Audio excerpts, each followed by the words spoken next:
You join us on a lovely sunny day at Historics Car Auctions. So they've invited us down here and we're going to look at some of the cars. As you can see, they've got cars everywhere. So we are going to do a bit of a journey through time. So when I've done these before, I've started with the old stuff, but actually a lot of people, the newer stuff is more interesting. So my first car was going to be a 2006 Range Rover L322 35th anniversary, but I can't find it. I think it's coming, but maybe it's broken down. It's turned up, it was delayed. Don't know if it broke down or not. Here we have a 2006 35th anniversary supercharged 4.2 litre V8 Range Rover L322. Now they only made, I think, 35 of these. So this is a rare beast. So they were all 35 of them were made in this red colour. I'll put the name of the red, I've forgotten. So, and they had a deluxe interior. So this, remember, they were all supercharged V8s. Oh, I've just noticed a couple of things. We'll go through at the end of this video and pick out what's wrong with this car, because I've noticed a few things. Right, let's take a look inside. So they all had this red and black interior.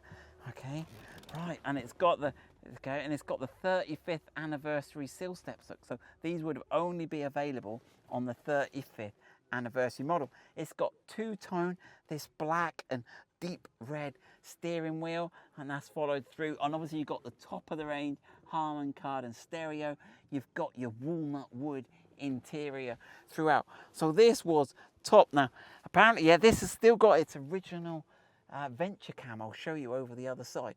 So this is the absolute beast. It looks like someone's removed the original stereo and retrofitted a later stereo, which is a bit of a shame on a car like this, because we're really looking for the originality in this one. We've got the sunroof, the headlining all looks good inside.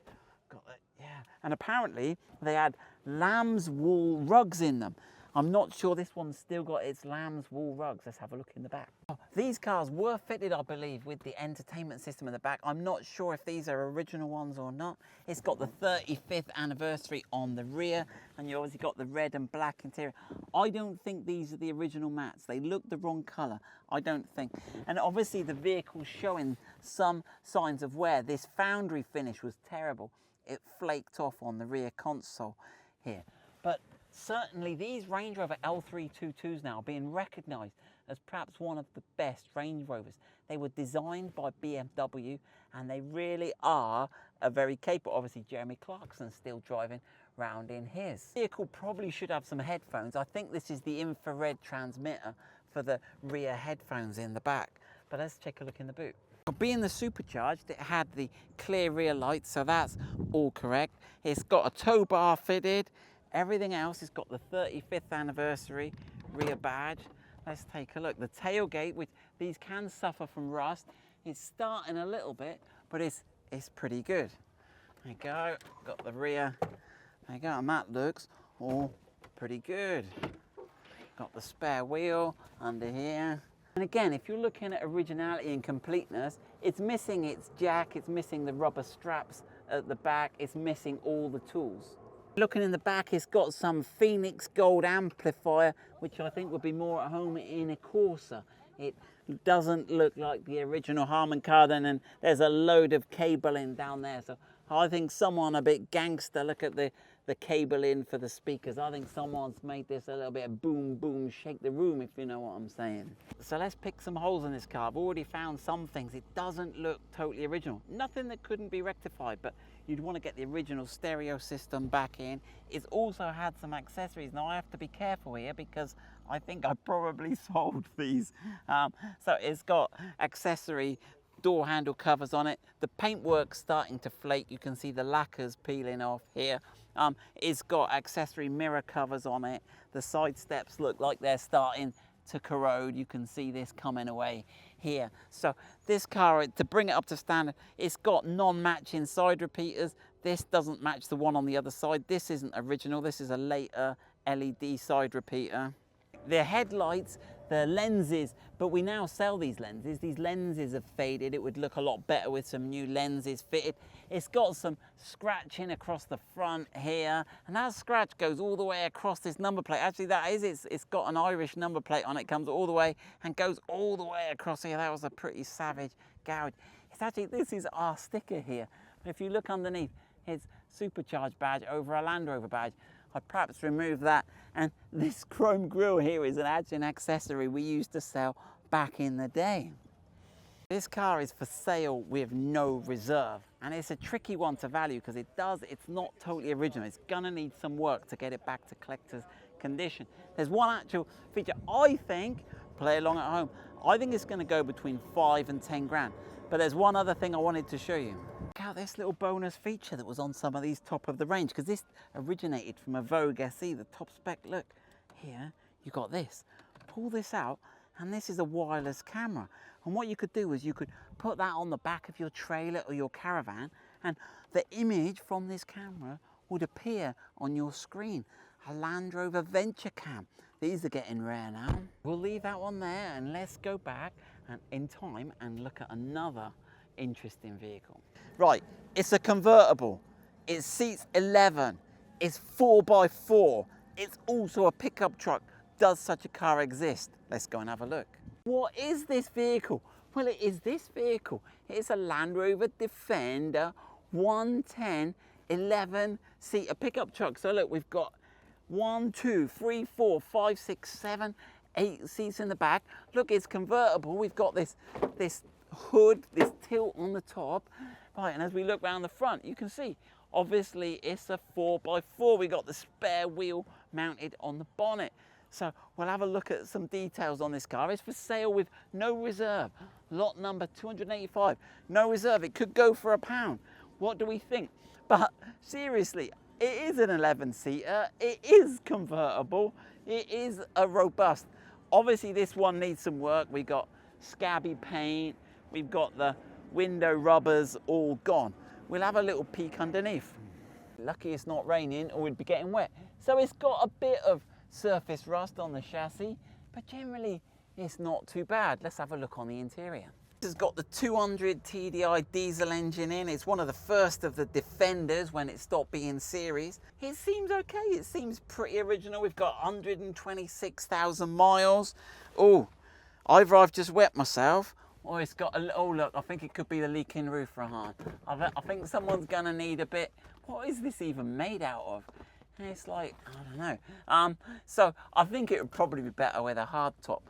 I guess it would be great if you lived on a farm and did shoot in. You could get all the boys on the back and rag it round. I guess that's what it's, I think it's had one owner for a chunk of time. It's pretty original. Yeah, so what's this going to go for? So in this video, we're going to play a little game. We're going to look at each car, have a quick look at it, what's cool about it, and we're also going to guess what it sells for. So I reckon this is a pretty usable truck. I reckon I'm going to go £7,000. Play along at home. Are you closer than me? I'll put the price of what it sells for up on the screen. Right, what are we going to next? I'm going to go back in time a bit more, and oddly, it's another 4x4 convertible. So what could that be? Let's go and have a look.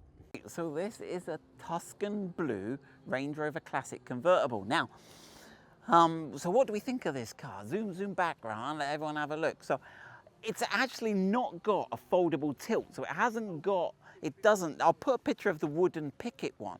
I think the wooden picket was a much prettier convertible. This one must have some sort of hood that clips on, but it's not a proper thing where you can, if it starts raining, you can put it up. We've got some strange sort of seat conversion in here, so it's not dissimilar to that pickup we've just looked at, really. The guy who owned this, he's done a lot of work on it on the years. He took it out to America, he's brought it back.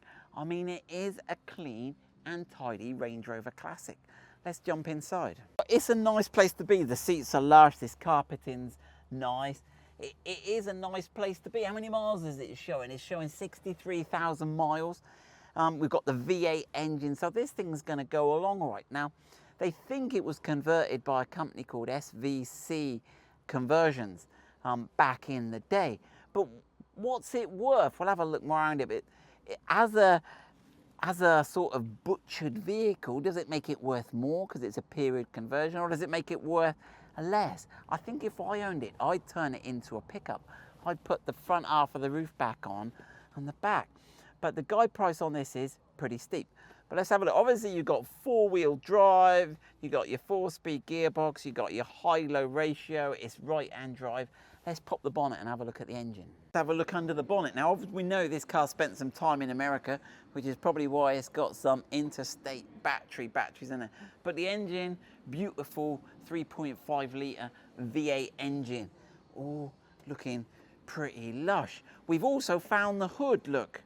So I think this is the problem. This is just thrown on the floor. One of the problems, it doesn't have a nice folding convertible, so you've got to find somewhere to put that if you're going out and going touring. Is it just me, Rahana, or is that headlight in twisted? But it's a good, solid Range Rover Classic. Right, what is it going to go for? I love this car. I love the colour. I love it's a suffix B, but what is it going to go for? The guide is 32 to 38,000.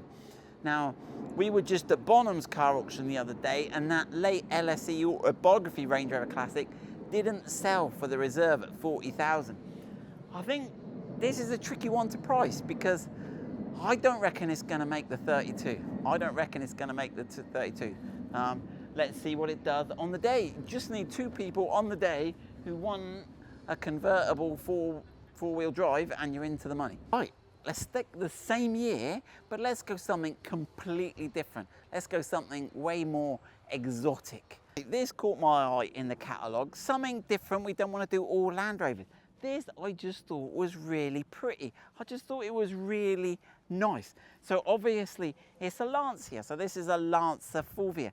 And I just like everything about this. I'm going to just show you. Everything is just, it's just fine. It's just nice. It's just very Italian. So it's a front-wheel drive. It's a 1.3 litre engine. But look at it. So it says Fulvia Sport. But look, it's just done in such an elegant, stylish way. This car is quite small, as you can tell by the number plate, because not only is it physically small, it says small. Right, so it's a two-seater, but look at everything. Look at the lines, the cleanness of it. It's just a really quite minimalist car. Jerry McGovern would love it. Less is more. There's no lines down the middle. Everything just curves round. It's got its steel wheels, and when you come to the back, it's just got a classic Italian look. It's just almost Jensen Interceptor. Really clean. It doesn't even have, it must have an internal release for the tailgate. They've just kept everything to a minimum. And just look at the lettering again, everything's just nice and rounded and smooth. Now, interestingly, there's a bumper, a chrome bumper in the boot. Now, did it have a rear bumper? Is he taking it off, or was that from factory, just smooth and clean? Right, let's have a look inside. This is a nice, spacious cabin. We've got this lovely black headlining. This car is in really good condition. Really look at the seats. They're almost sort of bucket seats. And what I like is everything is just done with finesse. Everything, look, the heater controls, they're just very delicate. Everything is just nice and Italian. The steering wheel is very fine. It's not big and chunky. Everything is just delicate. And as you've got the Fulvia badge, and just look at every detail, like the door release. Look, it's just nice and delicate. The window winder, it's just nice and delicate. I really like this car, and it's in mint condition. And the smell in here, just the leather, is just lovely. And just look, sat in here as a driving position. Everything is just lovely. The dials are clean. You've got your Jaeger instruments. Everything is just really nice. The world looks better when you sit in this car. So the normal Lancia Fulvia was not a thing of great beauty. It was quite Lada-esque looking. I'll put a picture on the screen. But this Sport was designed by Zagato, and that's why it's got this nice little Z. And they designed this sort of new body for it, and I really like this car. We're trying to work out how to get out in the bonnet and have a look. It's got some weird engine, but it's front-wheel drive. But the Fulvia's absolutely killed the rallying scene. In Italy, they won every rally apparently from like 1965 to 70 something or other. So great little car, and they must be fun to drive. But there you go, so that's something else. Right, let's go and look at another car. Before we move on, we've got to play how much is it going to sell for. So the guide price is £15,000 to £20,000. And I think it's had a lot of money spent on it. And it is mint. And I reckon it's going to go easily for 15,000. That's my prediction. But let's have a look, play along at home. Right, now we're going to go from Italian style to what some would argue is the pinnacle of English style and elegance. Right, so this is 1969 Jaguar E-Type. We all know what this is. It's so iconic in this beautiful blue. It's almost got my initials on the front. Maybe it's a sign. Right, so let's have a look. So this has got the 4.2 litre. It's 2+2 apparently. Let's have a look inside. This is like you're flying a spaceship, and I'm sure it would be like you were driving a spaceship back in the day. In 1969, this is just crazy. So we've got a 4.2 litre Jag engine in this, and look at all the switches in here. We've got a vast array of switches and dials. It's all going on in here. It's all black. It's got lush headlining. Your 2+2, they'd have to be little ones, but this car is very original looking. It doesn't look over restored. Everything just looks nice on it. Everything's got a patina. Got an ashtray there with a Duracell battery. What's in his ashtray? Always interesting. It's got the original radio. That is cool. It's not a convertible, which makes it way more practical for doing your continental touring. Now this is nice. I love the colour as well. Just one of the nicest colours I've seen. The colour combination, the black interior, that sort of duck egg blue or something is really nice. Let's have a look around the back. This car is as pretty at the back as it is at the front. This is just a pretty car. Let's have a look under the bonnet. So under the bonnet, we have got this straight 6 4.2 litre engine. There's nothing wrong. It's not overcomplicated. It's better than the V12, really, I think. Look at that. That is all clean. That's easy to work on as well. This is a really nice car. Really usable classic. We've got servo brakes, triple SU carbs. Yeah, this is a nice car.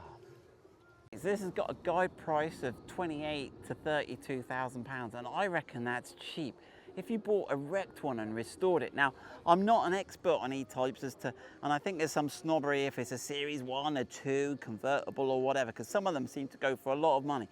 But this, I think, is perfectly good. So I reckon it's going to make all of that money. I reckon it's going to go in the middle of that, £30,000. But play along at home, what does it sell for? Right, 1969 Lotus Europa. Now let's be honest, the Europa was kind of the ugly child from Lotus. It's not the prettiest thing. This rear end was all a bit, but for Lotus, it was more about function than form.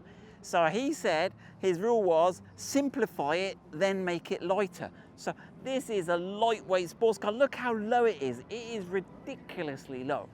The engine is sort of mid-engine, so you've got the engine in the rear here. We were just talking around and we said, Ryan was asking me, he says, what's in the front, Simon? And I said, nothing, it's your original frunk. So before the Tesla had a frunk, that is the original frunk. So the whole thing about Lotus was keep it lightweight, it's all about handling. And this car actually has a load of motorsport design in it. If you think about it, it's more like a Formula 1 car with the engine at the rear with a sort of plastic lightweight fiberglass body on it. It's had a spine chassis, engine and gearbox at the back that they stole from a Renault. So they stole the engine from Renault and they stole the rear lights from Lancia. It's in the days when the UK and Europe used to get on together. We all know what Lotus stands for. Lots of trouble, usually serious. It's kind of small, but can someone 6 foot tall get in? Let's have a look. Oh, I reckon it's one of those where you've got to get in backwards first, and then you've got to put your legs in. Struth. That's compact. Once you're in, but it's a bit Morris Marina door releases, look. Once you're inside, it's sort of cosseted, but it's all right. The headroom's there. Rear visibility is like looking the world like that. Yep, all good. Sounding like a dream. There you go, no smoke, all looking good. Dials are looking okay, the temperature's coming up, the oil pressure's good, it's charging, the rev counter works, everything's looking good. It's sounding fine. We'll have a look in the engine. But yeah, oh, it sounds raw. Got a bit of space in the back, so you've got a mini trunk there, but the engine is sweet as a nut. Look at that, you've got the engine and the gearbox on the end. Let's have a look, because the rear suspension is this car was built for handling and performance. Oh yeah, when you look underneath, so look, we've got adjustable shock absorbers. I mean, this is a race car. Now, don't get me wrong, my Tesla's way quicker and probably handles better, but this is gonna be a fun car to drive, and this one looks in really neat condition. We have managed to look under the front, so you've got your spare wheel, again, nice and low. Look, you want all your weight down. It's absolute genius, Colin Chapman. And we think that fan is probably for the aircon. You've got your ducting here, but you've got some extra space there. But yeah, it's all fiberglass, you can see that. But yeah, I do like this car. This feature I've just noted, who's pulled up at the petrol pump and the nozzle won't reach? Not a problem in this car. Fuel filler here, fuel filler there. Also difficult to price because it was the ugly child, they didn't make many of them. They only made 9,000. So, be interesting to see what that goes for. It's got no reserve. It's got no reserve and no guide price. So what is it going to go for? I've had a look and there are some others around the £20,000 mark. So I think of 15, this would be an excellent buy. At 20, it would be about right. So what is it going to go for? There's quite a few interests with guys looking around it. I don't think I'm going to bid on this one. Right, what have we got next? Still in 1969, so the same as the Lotus Europa. But rather than the sort of race car technology, this is an MG. So this is the run-of-the-mill British sports car. Now, most of the time they had the 1.8 litre B-series petrol engine that was pretty uninspiring. But some of them, this being one of them, had a little naughty trick up their sleeve. Right, so this has got the Rover, the Range Rover V8 engine in it. So you would think going from a 4-cylinder to an 8-cylinder would make it heavier, but it's not. The actual V8 engine, where it was all aluminium rather than cast iron, was lighter. So you add ridiculous power for no extra weight. So this is one of the rarer V8. Now they did make some later RV8s into the 80s and 90s, but this is one of the original chrome bumper V8 models. These wheels are a bit weird. I don't know what's going on here.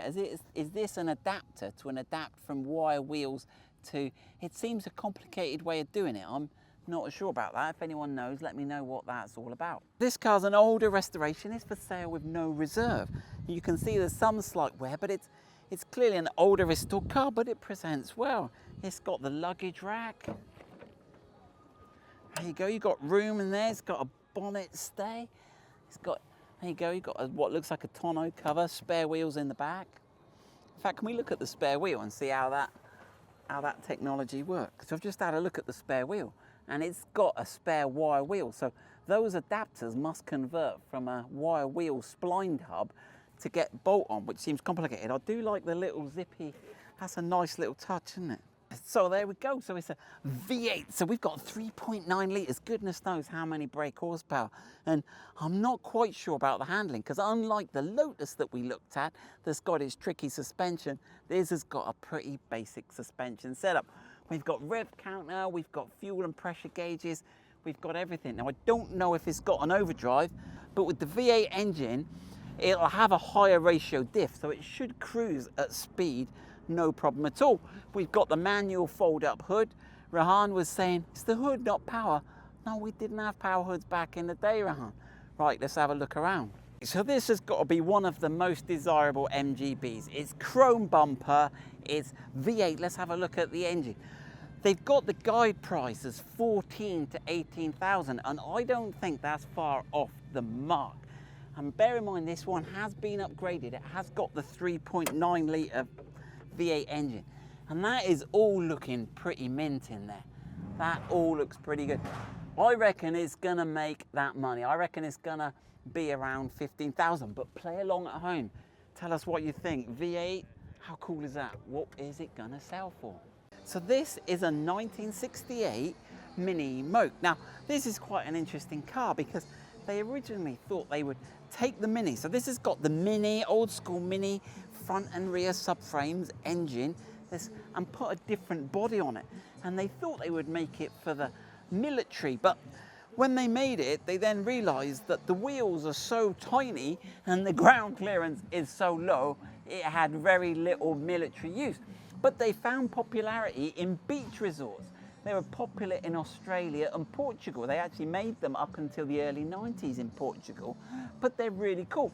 They got a low center of gravity. I actually had one on holiday as a hire car back in the 90s. So let's have a look around. This one is absolutely mint. It's been fully restored. At the same time, Volkswagen, where people were making beach buggies based on Volkswagen Beetle mechanics, and it was very much a thing at the time. But it's not really a usable classic, is it? But this really needs to go to a sunny destination and be your sort of beach car. So cool. So this one's been upgraded. I think it's got the 1275 engine, it's got the Mini Cooper S wheels on it, it's got the Cooper S discs on it, and it's been done beautifully. Let's have a look around. You can see it's got the twin SU carburetors. Everything on this car is absolutely mint. It's a full four-seater. Oh, it's got the tonneau cover, the hood, it's got the spare wheel on the back. When we're on the subject of summer fun, let's go and have a look at a slightly earlier British Leyland Morris convertible. Hans just reminded me we've got to pay guess the price. So this has got a guide price of 22 to 27,000. Now it will probably get that because these are really collectible and the level of finish on this is top drawer. But think about it, if it goes up to 27, that's getting on for E-Type money. And I think that E-Type will be a better buy. So I think it will go for the money, but is it good value? I don't know. So in 1968, this was as much fun as you could have in the summer. A two-door Morris Minor convertible. Now this one's got a bit of an identity crisis. It thinks it's an MG. This is a car that was originally a convertible. Some of them were made from, you could get a two-door and you could get a kit to convert them into convertibles. And this one was restored back in the 90s by the Morris Minor Centre in Bath. So it's an older restoration and it's been fitted with the 1.3 litre engine rather than the 1.1 A-series engine. So it's had some modifications done to it. But let's have a look. It's a very pretty colour. I do like the colour. Now Mrs. Powerful used to drive a Morris Traveller back in the day. Right, let's have a look underneath. Right, so apparently this is the 1.3 litre engine. They could have done with upgrading the carburetors a bit, but it's still got the single carburetor on it. As you can see, it doesn't look like it's been used for a while. It's an older restoration. It's had the servo brake upgrade. We'll have a look underneath. I suspect it's had the disc brake upgrade as well. Yep, I've had a look underneath and it's got air-equipped brake pipes and the disc brake upgrade. Now, don't get me wrong, this thing is not going to stop on a sixpence. It's only slightly later disc brakes, but it's much better than the drum brakes they had previously. So being an older restoration, this one needs a bit of tidying up, but it's perfectly usable. Some cars that are too mint, you're afraid to drive them. I like this one. Standard classic car, comes with all the bits you need to fix it. Look. It's got a spare tyre there. So they've got perfectly usable classic. Now, we need to talk about value. Now, the number plate is, I actually found the number plate 3513 for sale, MG, and that was £4,000. So this car's got £4,000 worth of number plate potentially. Now, some people say it shouldn't be taken off, but let's have a look what the guide price is on it. This is for sale with no reserve, so what's it going to go for? I mean, the hood is good, the paintwork's good, the engine's good, we're guessing. I reckon I'm going to say 4,500. That's my guess on this one. Play along at home. This car is very similar. It's from the same Morris British Leyland group, and it's got the same engine as the Morris Minor. It's a convertible, but this is obviously the Frogeye Sprite, obviously called the Frogeye because it's got the little frog eyes. So this one caught our eye in the auction. Now, This one is also for sale with no reserve, and it's also got a number plate that could be valuable. Now this one is one of those not over restored but very restored vehicles, but I'm not sure about this one. I like it, but there are some weird things going on here. You've got this big panel gap here which doesn't look right. You've got this crack in the paintwork here, and although it looks like it's built together from a lot of new parts, it seems to lack originality. Well, have a look, they've upgraded the steering wheel to the Motor steering wheel, and they've spent all the money. They must have spent a fortune. They've got all the retrimmed seats, everything. The steering feels nice and tight. Obviously, you've got no boot that opens on the Frogeye Sprite. But look, it's like the rear lenses, they're not sort of screwed in. It looks like it's just been quickly bolted together. For all intents and purposes, it looks like a virtually brand new car. We've got brand new tyres, brand new wheels. Again, look, you can see some damage on the wheel. It's been powder coated and glossed over. Now, I can't decide if it's a good restoration or not. I'm uneasy with this one. The door's difficult to shut, and the panel is like the door is recessed there and it's coming out here. Now, I'm not sure how well they were built from the factory, but there's something I'm not sure about on this one. Have a look under the bonnet. So it's got a steel bonnet. I can tell that by the weight of it. Okay, because some of these had fiberglass bonnets. But I think this grille, I think it should be chrome, but it looks like it's just been silver sprayed. It's dented. It's got some holes in it here. Not sure about this whole car. But obviously under the bonnet, we've got all new brake pipes. Everything looks pretty good. We've got some wiring that looks a bit, it hasn't got the cotton wiring loom. Doesn't look like it's had the new wiring loom fitted to it. We've got some insulating tape around here. It's got the dynamo. Interesting, these early cars, the back of the dynamo actually had the rev counter changed. So it took the rev counter from the back of the dynamo. The stainless steel exhaust, again, it's had all the money spent on it. Twin SU carbs. It looks like this is an overflow pipe for the SU carburetor. That should probably go somewhere. It's got like a bolt jammed in the top of here. That's a bit weird. It looks like probably that, is it missing the heater? Oh, yeah, I think it's missing the heater connection. Got the windscreen wiper cable. It looks like that's loose. It's missing the grommet. It's still got the new labels on where the hinges were put on. The battery's not bolted in. Even the gear link, the choke cable here, he's fitted it by drilling it through a bolt, and it's loose. So this car is gonna need some fettling, but to be fair, he's spent all the money and spent all the time on it. What is it gonna go for? I mean, I think the build cost of this, just on the parts and the paint, would be quite a lot. I think this will sell for £10,000. That's my put it out there price.